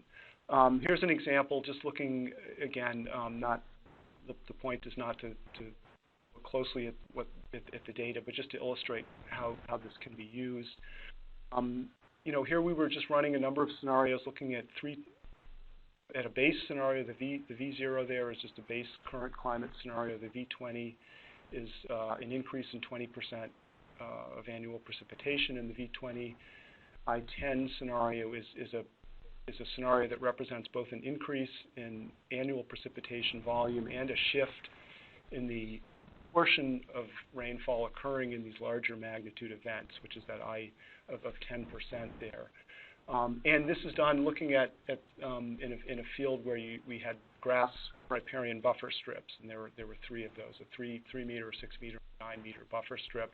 Just lets you see in this case how implementing a grass buffer strip might help mitigate for increases in soil erosion associated with increased rainfall volume or increased intensity of rainfall, which again just can kind of help understand what kinds of practices might be effective going forward to try to manage some of these climate change impacts. I mentioned, so there's a couple of things out there. If you just to get the Basins Cat, there's currently a version of Basins Cat available on EPA's Basins web page, and that was listed previously. If you just did a Google search on EPA Basins 4, that would come up. Just to note, the version that's in there is Basins 4, which was released several years back. There is a new release that's going to be out very soon, probably next month in June. There's going to be a release of Basins 4.1, which has some additional capabilities to the CAT tool. Basically, it's going to be, right now it's currently available only with the HSPF model in basins, but after June it will be available also for the SWAT model and the stormwater management model, SWIM. And then there's also this tool, this report here that I have on the slide is a slide with some case studies. I pulled a couple of what I just showed from this report, which are just some illustrative case studies intended both to illustrate how the CAT tool works, as well as just to try to be, I thought it was interesting just to think just a little bit how we can use simulation models in some different ways to better learn, better understand how different water and watershed systems might be sensitive to climate change, what kinds of things, what kind of management responses might be effective in offsetting or managing any potential harmful changes that we see related to climate change, and just to, ultimately help us just develop a better understanding of these systems to support decision making. So that's it for the Basins and WebCat. I wanted to just quickly then mention a couple of other tools at EPA. This first one is CREATE, the Climate Resilience Evaluation and Awareness Tool, and I actually left out the E there. Gosh, Jill, you left that out, and that was my fault, I think. But this is a tool. This tool was developed through the Climate Ready Water Utilities program at EPA Office of Water. A lot of work has gone into this. It's a really impressive tool with a focus on water utilities, and particularly water utility adaptation planning. There's a whole series of there's information available about climate scenarios as well as different kinds of adaptation responses that are available to utilities that might help them be more resilient to future climate change. Just kind of briefly, the way this works, you set up, you provide information about your utility in the setup, identify threats, one of which would be climate change, and then there's different analyses that you can work through. There's a baseline analysis just to get an understanding of how you are currently, how you might currently be at risk. There's a resilience analysis where you can go in and start looking at adaptation responses or management responses and how that might help offset any risk associated with future climate change. And then lastly, there are some tools in there to help utilities think about the kinds of things that are available to them to be increasing their resilience to climate change. So this is something that's out there. There's been, you can go to the EPA Climate Ready Utilities webpage. There's a lot of information available. There's also been a number of training opportunities. In fact, for anybody that's interested, tomorrow, May 8th, I think it's at 1 o'clock, there's a webinar. It's all about CREATE, and there's a number of these that have actually been recorded and are available. So there's a lot of information out there, again, on the EPA Climate Ready Utilities webpage related to CREATE. So I'll just leave it at that. But that's a really great tool available for particularly for water utilities and thinking about individual facilities. And then the last one is just this stormwater calculator, CAT, which is something that's just currently being developed. present, there's a stormwater calculator.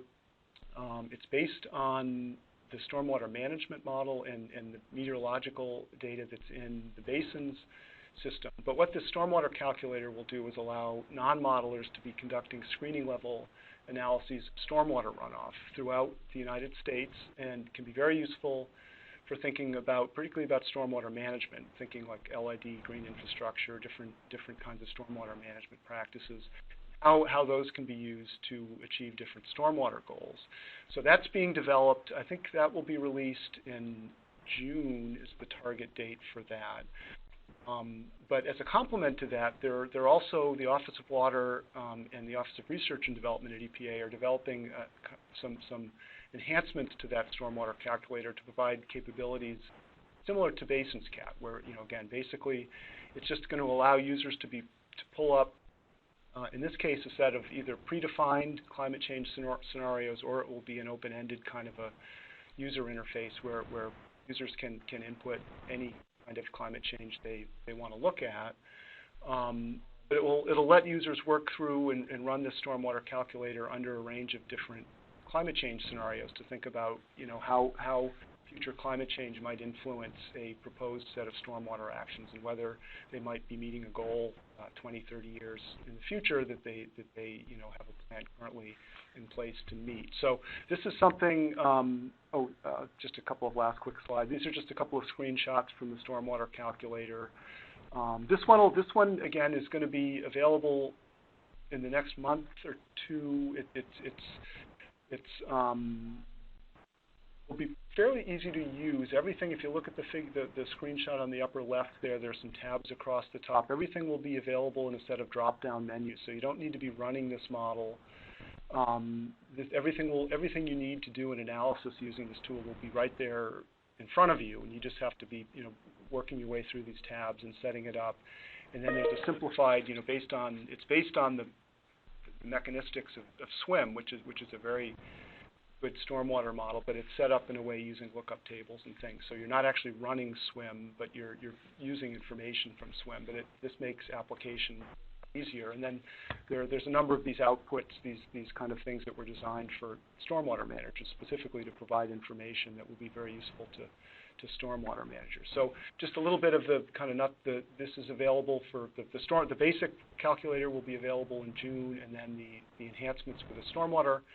With the climate change assessment tool, I think it's about a September timeframe for that. But if anybody's interested, there's some contact information there. Jason Berner at the Office of Water, or Lou Rossman at the Office of Research and Development are the leads on this and can answer any questions. So I'm just going to skip through that because I know we're short on time and I want to leave some time on questions. So thank you very much for listening. Thank you, Tom. That was a great presentation. We have several questions, so I'm going to just go through as many as we can, if you don't mind. Mm-hmm.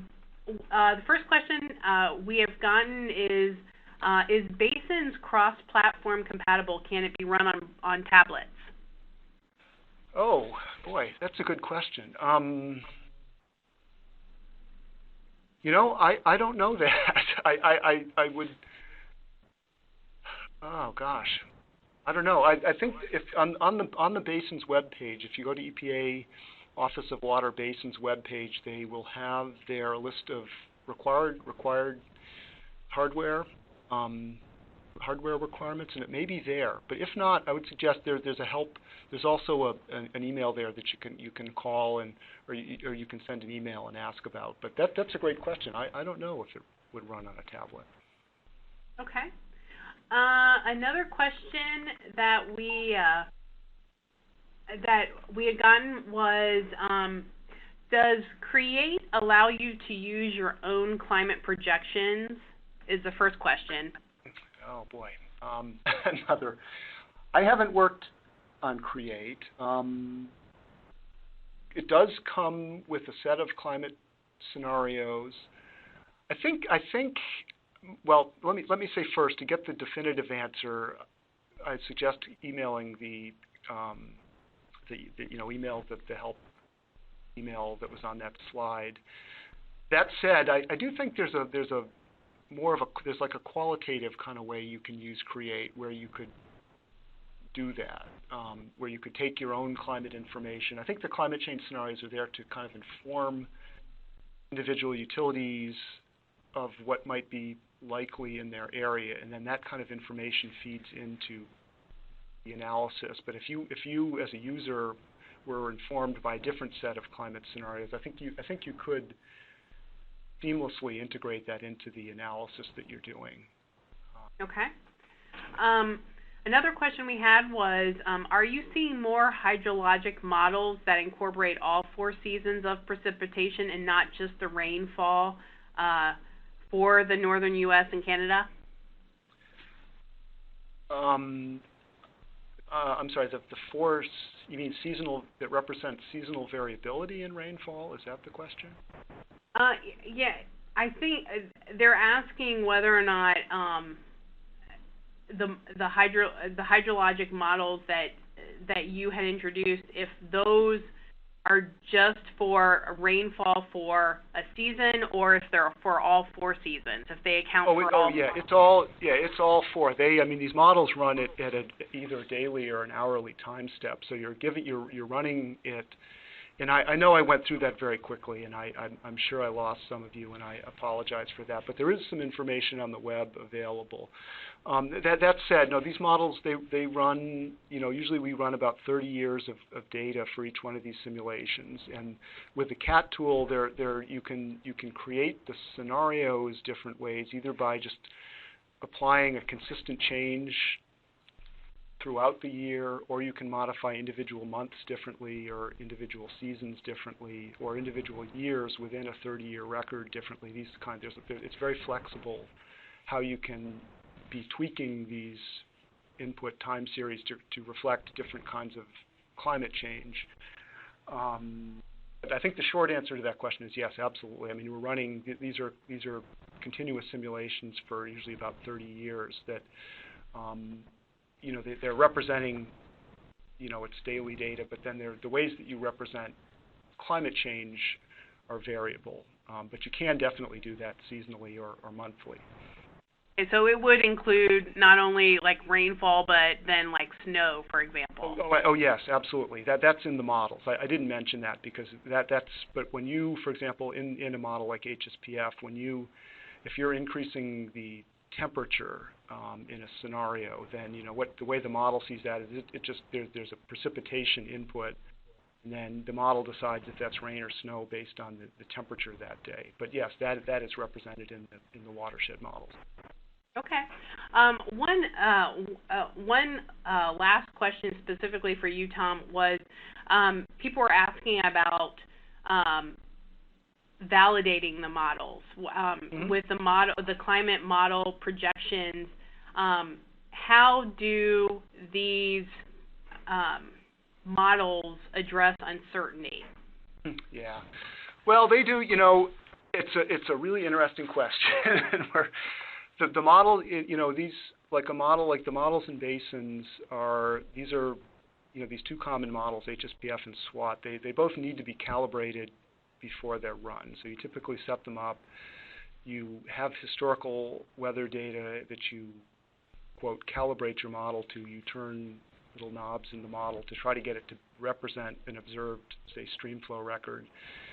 And then you usually run that forward a little bit, looking at historical data to, quote, validate the model, to get an understanding of how well your model was representing historical climate.